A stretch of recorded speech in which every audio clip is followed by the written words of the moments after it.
O tema figuras de linguagem é um dos mais cobrados em provas. Já te garanto que não é um assunto complicado e tem a ver com a capacidade de interpretação de texto. As figuras de linguagem são recursos linguísticos para tornar a linguagem mais expressiva. Então, hoje, você vai aprender quais são as principais figuras de linguagem mais cobradas em provas de vestibulares e concursos. Fique comigo até o final da aula para compreender a matéria perfeitamente, ok? Seja bem-vindo ao canal Português Sem Enrolação. Eu sou a professora Liz e hoje eu vou te ensinar tudo sobre as figuras de linguagem de um jeito bem simples e fácil. Se você gostou do tema da aula, por favor, deixe o seu like porque é muito importante e, claro, inscreva-se no canal também para receber aulas de português e dicas de estudo, combinado? Já te aviso que nós temos muitas figuras de linguagem, então eu vou te passar as mais cobradas para você se preparar, ok? Bom, vamos começar então. Existem dois conceitos fundamentais que precisamos revisar. São eles: denotação e conotação. A conotação diz respeito às expressões no sentido figurado. Por exemplo, o carro voava pela rua. Bom, o carro não voa, claro, mas a gente entende que quer dizer que o carro estava correndo muito rápido. Já a denotação remete às palavras no sentido literal, ou seja, apresenta um significado original do dicionário. Por exemplo, o pássaro voava pelo céu. De fato, o pássaro voava, é o sentido real. Então, vamos começar. Metáfora. Ocorre quando se faz uma comparação sem utilizar expressões que indiquem que uma comparação está sendo feita. Ou seja, não temos palavras como parece, tanto quanto, como. É uma comparação implícita. A metáfora é, provavelmente, a figura de linguagem que mais utilizamos no nosso dia a dia. Por exemplo, você tem uma pedra dentro do peito. No caso, quer dizer que a pessoa tem um coração tão duro quanto uma pedra. A pessoa é insensível, né? E olha só um detalhe interessante. Na frase, eu estou afirmando, não comparando. Agora, temos uma figura de linguagem que indica essa comparação.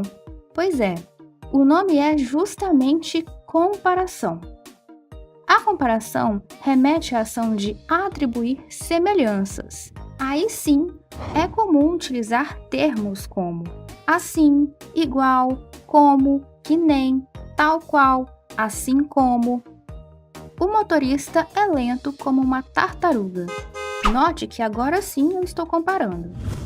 Metonímia. Substituição de um termo por outro, desde que exista uma relação entre eles. Meu irmão comeu o prato todo. Ou seja, prato substitui comida. Mesmo eu falando que meu irmão comeu o prato todo, você não imagina comendo literalmente o prato, e sim a comida dentro do prato.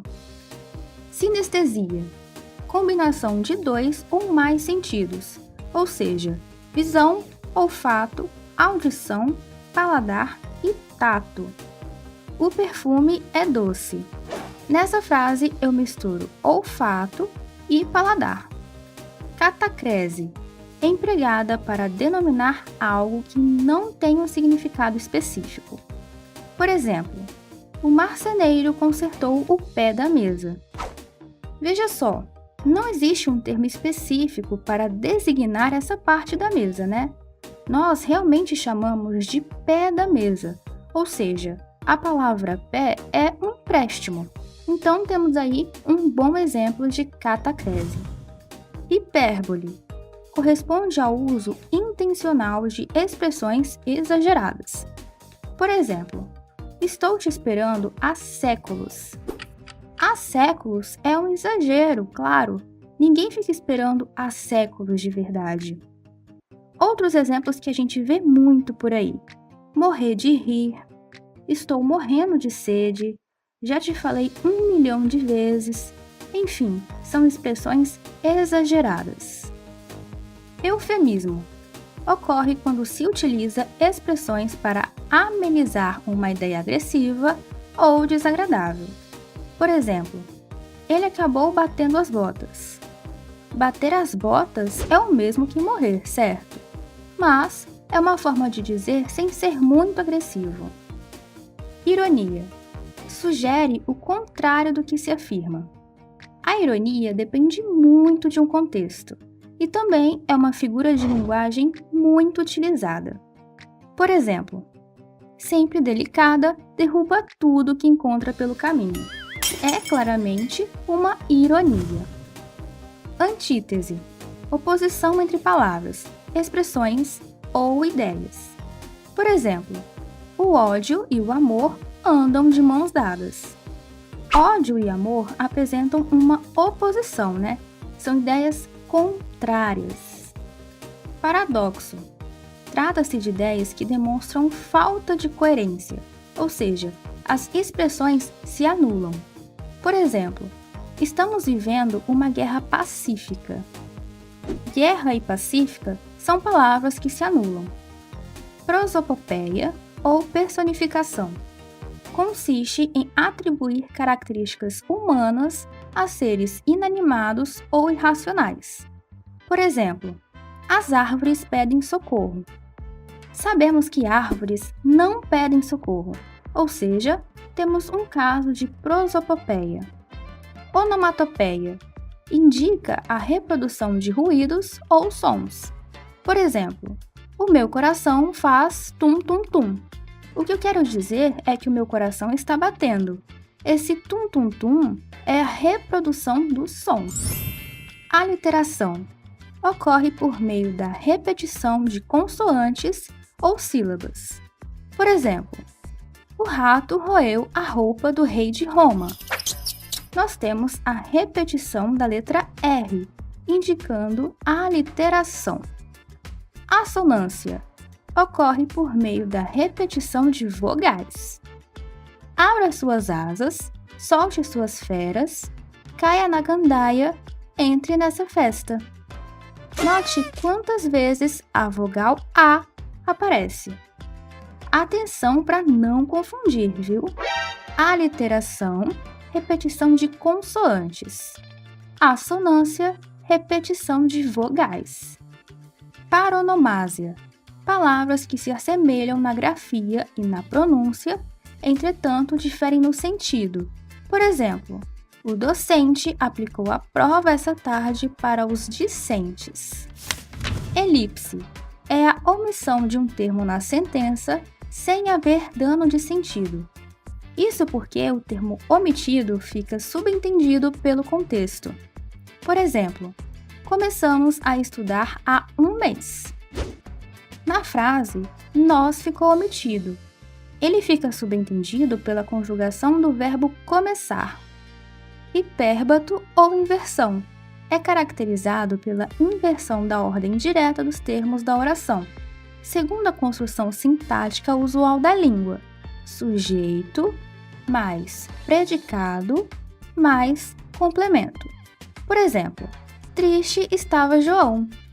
Neste caso, o estado do sujeito surge antes do nome João, que na construção sintática usual seria João estava triste. Pleonasmo consiste na repetição de palavras que possuem o mesmo significado ou apresentam a mesma ideia.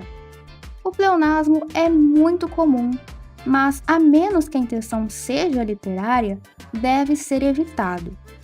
Por exemplo, subir para cima, repetir de novo, acabamento final. Se eu vou subir, é claro que é para cima, não tem como ser para baixo. Se eu vou repetir, é claro que será de novo. E se é acabamento, é claro que é final. Assíndeto consiste na supressão dos conectivos coordenativos. A lista de compras não acabava mais. Frutas, legumes, verduras, enlatados, massas. Note que no final da frase eu ocultei a conjunção e. Polissíndeto consiste na repetição enfática dos conectivos entre diferentes orações. Os conectivos mais usados são e, nem e ou.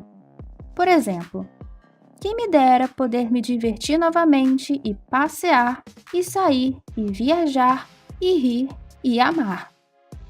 Repare agora na quantidade de e. A anáfora caracteriza-se pela repetição de uma mesma palavra ou expressão no início de frases ou em versos consecutivos. Por exemplo, se eu amasse, se eu chorasse, se eu perdoasse. Repare a repetição de se. É simplesmente anáfora, a repetição da palavra ou expressão. Como eu falei, essas são as figuras de linguagem mais cobradas nas provas. Eu sei que já são muitas, então eu recomendo que você assista a aula mais de uma vez para gravar todas as figuras de linguagem, ok? Se você gostou da aula, deixe o seu like, é muito importante para mim e me motiva a continuar gravando aulas para você aprender mais. Inscreva-se no canal para receber aulas de português e dicas de estudo e, claro, ative o sininho de notificações. Siga @português sem enrolação no Instagram também para receber dicas por lá, combinado? Então, até a próxima aula. Tchau!